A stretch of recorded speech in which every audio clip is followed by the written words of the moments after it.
got it on video.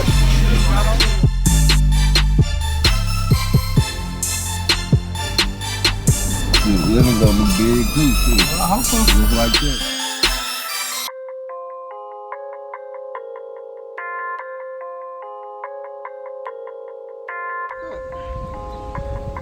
This is even better. That money music. I got one in my color.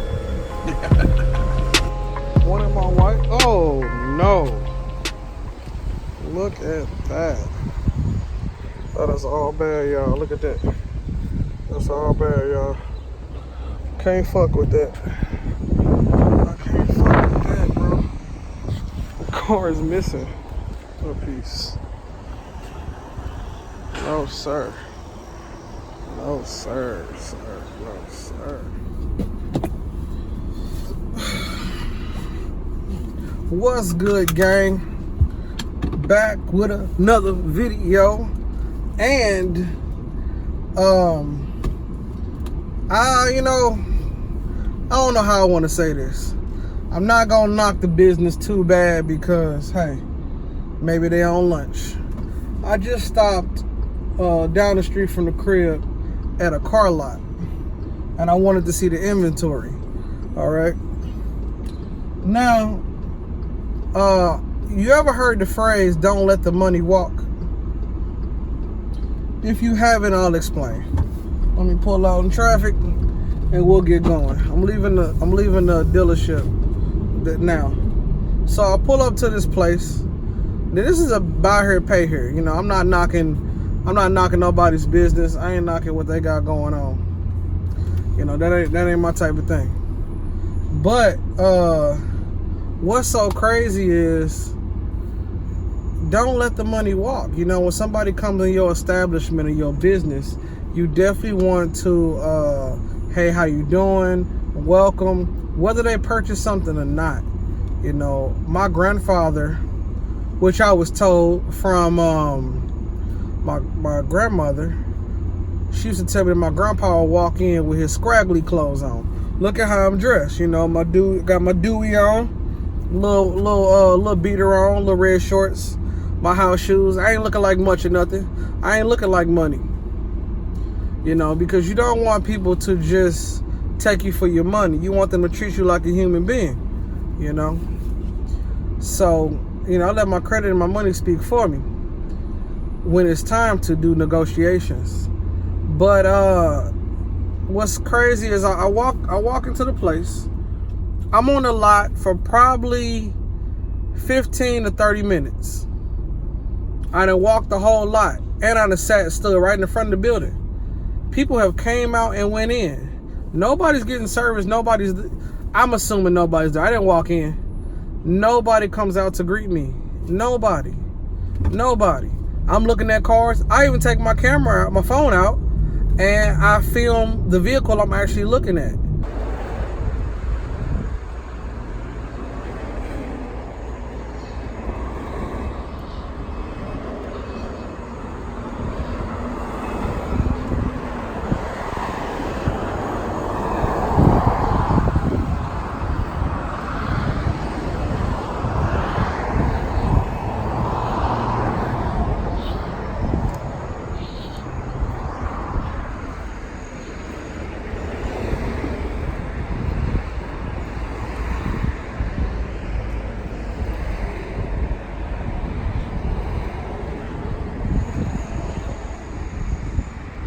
Then I go try to find another one, and you know, that vehicle, which I happen to find out looks a little bit damaged. Oh no. Look at that. That is all bad, y'all. Look at that. That's all bad, y'all. Okay. I presume these are buy here, pay here. These are used vehicles. But I still look at the rating. I do check by a few times and do see that, you know, they move cars pretty often. One thing I like to tell people is when you're looking for a vehicle and you're looking at the lot, before I buy a car like the one I was in, I check the lot first. I like to see how your establishment is. Is it clean? You know, do you treat your place well? I look at everything. Before I spend my money with somebody, I look at everything. How is your establishment first? I don't give a damn get my hair cut in your place. Is it clean? Do you clean up after you done? Do you wipe your stuff down? You know what I'm saying? Like, that's everything I'm paying. And I hope the money that I give you goes to good use. So I get in here. I'm looking at a couple vehicles. Before I notice one vehicle is damaged, I can see the cars are used. I ain't tripping off of that. I ain't petty. You know what I'm saying? But I am looking for a vehicle that's not brand new. 2016, 2015, in that range. The vehicle that I wanted came out during that time. And, you know, now it's at a price range I can afford. Now, the car I looked at did have too many miles on it. It's still overpriced. But maybe they're priced it for somebody with less sufficient credit. I don't know. But what stopped me was, if that was the vehicle, it was the right color, it was the right car. Okay, that's two that matched up. But the lot was wrong, meaning, you know, how I saw other vehicles looking. I saw damages here. One car had this damage, another car had this damage. I look for shit like that. Some things I don't trip off of. The car I'm in right now had a little dent on it. Every other car was immaculate. But because this one had a dent on it, this car had a dent on it out of all the cars like the one I'm in. But the reason why I took it is because I was able to shave a little off the price. You know, and the deal was perfect. Everything lined up. But I'm looking for customer service. I don't even want to start the vehicle up if the customer service is bad. You know, we can't do nothing. We can't make no arrangements. You know. But it's just funny that nobody came out to greet me. They looked at me. You know, maybe they presume I didn't have any money. I don't really know. But all I can say is, the people who don't look like they got money be the ones who be the person that you can make the best sales with. You know what I'm saying? I don't know. And I said I didn't really have a vlog, but I thought, you know what? This may be a vlog, because I always have people ask me, come with me to get a car, or come with me to find a car. How do you be doing that? Well, first off, I look at who I'm buying from. So I said, you know what? Let me Google them. If I can Google them real quick, if I can Google this place, look up this car, then I don't need to go in. And if I don't need to go in and I ain't being greeted, then I'm just going to leave. And I'll go somewhere else. I feel you should get commission based on service. A place deserves a star and deserves my money based on service. And if 5 of y'all come outside, I don't give a damn if you wasn't even a salesman. You had to say, hey man, they got somebody outside. Whatever. One guy in the back washing a car, he saw me. A lady walked out, she just stared at me, ain't say nothing, kept walking. 3 other gentlemen came outside. You know, it's about 5 people who acknowledged my presence on the building. So, y'all ain't trying to make a sale on Wednesday. And who knows? I probably still wouldn't have bought it, or maybe I would have bought it. But you don't know. That's the whole thing.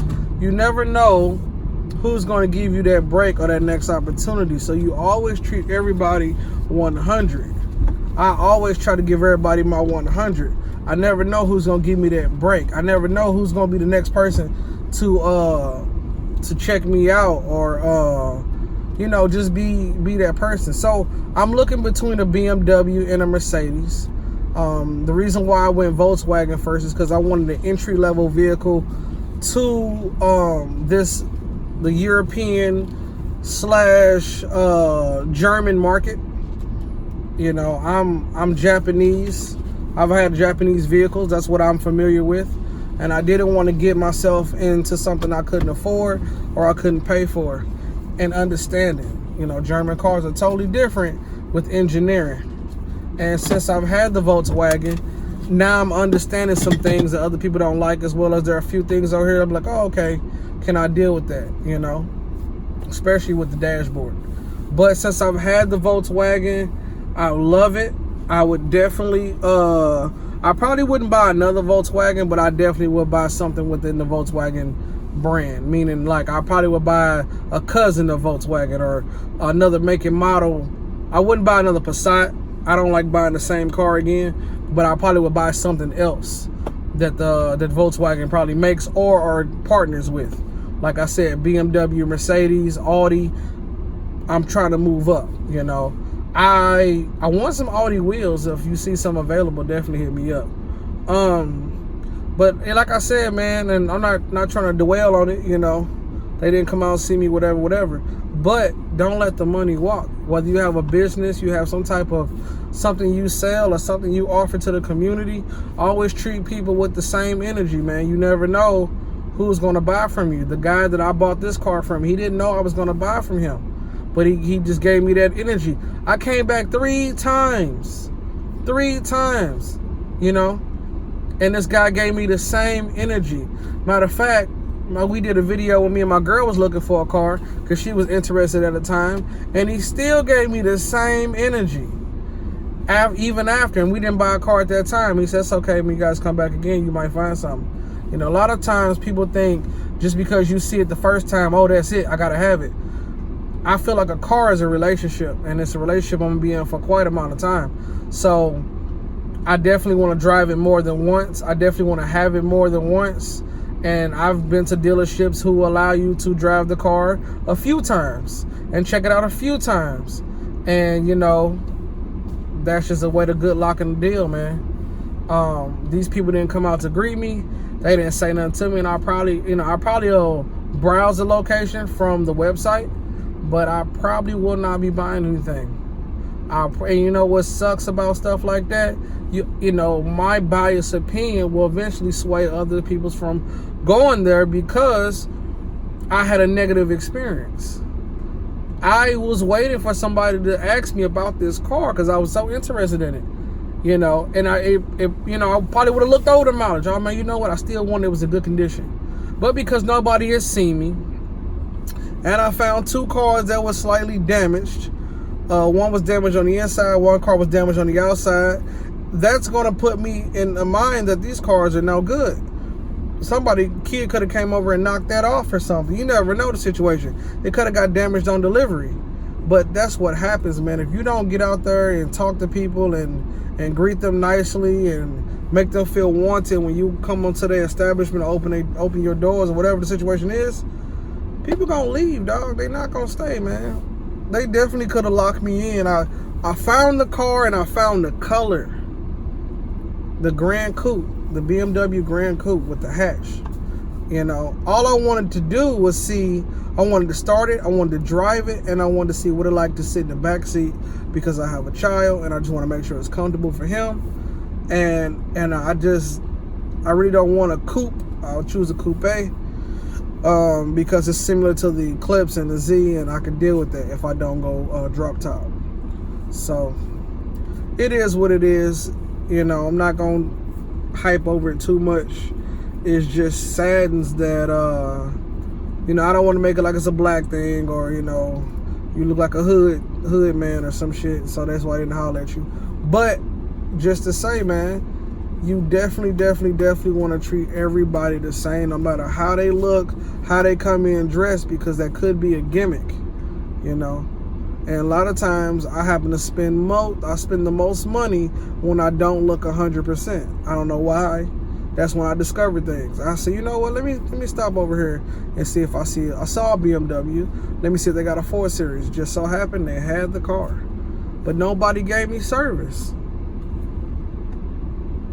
So this is another one. This is not gonna be a Sick Grips episode, but just saying, man, treat everybody 100. You know, I don't know what their vibe was, but they definitely wasn't vibing with me. So this is another one. This your boy Silk, and I'll catch y'all later. Y'all be easy.